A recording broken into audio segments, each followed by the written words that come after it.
कैसे हैं आप सब लोग। उम्मीद करती हूँ कि आप सब बिल्कुल ठीक होंगे। आज मैं हाजिर हूँ आपके लिए एक नई कहानी लेकर। तो आइए शुरू करते हैं। सुंदरता का मूल्य। एक बहुत ही सुंदर लड़की ने हवाई जहाज में प्रवेश किया।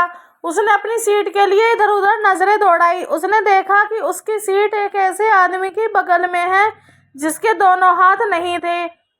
लड़की को उस अपाहिज के बगल में बैठने में शर्म महसूस हुई।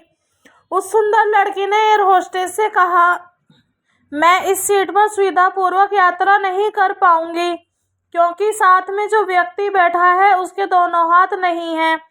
असहज हुई एयर होस्टेस ने पूछा, मैम क्या आप मुझे कारण बता सकती हैं? उस सुंदर लड़की ने जवाब दिया, मैं ऐसे लोगों को पसंद नहीं करती। मैं ऐसे व्यक्ति के साथ यात्रा नहीं कर पाऊंगी। दिखने में विनम्र प्रतीत होती उस लड़की के मुंह से ऐसी बातें सुनकर एयर होस्टेस आश्चर्यचकित रह गई। लड़की ने एक बार फिर एयर होस्टेस से जोर देकर कहा, मैं सीट पर नहीं बैठ सकती, मुझे कोई दूसरी सीट दे दी जाए। एयर होस्टेस ने खाली सीट की तलाश में चारों ओर नजरें दौड़ाई पर कोई भी सीट खाली नहीं दिखी। एयर होस्टेस ने महिला से कहा, मैम इस इकोनॉमी क्लास में कोई सीट खाली नहीं है, किंतु यात्रियों की सुविधा का ध्यान रखना हमारा कर्तव्य है, इसलिए मैं विमान के कप्तान से बात करती हूँ। कृपया तब तक थोड़ा धैर्य रखें। इतना कहकर एयर होस्टेस कप्तान से बात करने चली गई।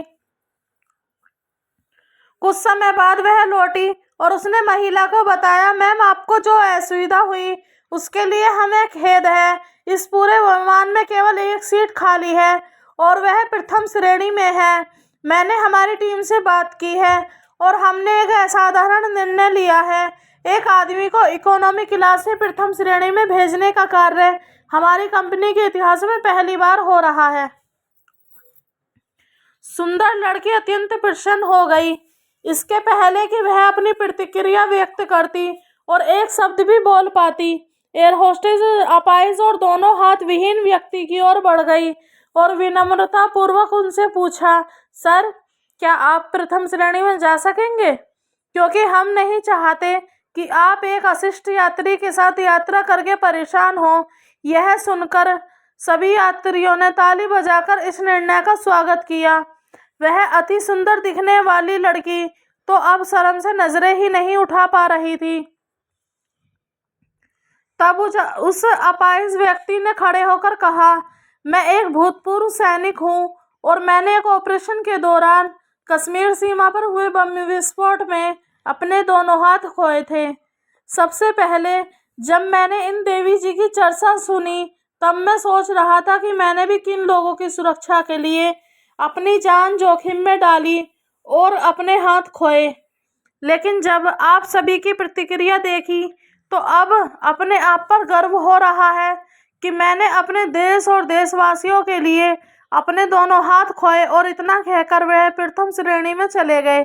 लड़की पूरी तरह से अपमानित होकर सर झुकाए सीट पर बैठ गई। अगर विचारों में उदारता नहीं है तो ऐसी सुंदरता का कोई मूल्य नहीं है। मेरे पास ये कहानी आई थी, मैंने इसे पढ़ा तो हृदय को छू गई, इसलिए पोस्ट कर रही हूँ। उम्मीद करती हूँ कि आप लोगों को भी पसंद आएगी। Happy Republic day. जय हिंद, जय भारत। उम्मीद है आपको कहानी पसंद आई होगी। अगर आपको कहानी पसंद आई है तो प्लीज़ वीडियो को लाइक ज़रूर करना और ऐसी ही स्टोरी सुनने के लिए चैनल को सब्सक्राइब ज़रूर करना। धन्यवाद।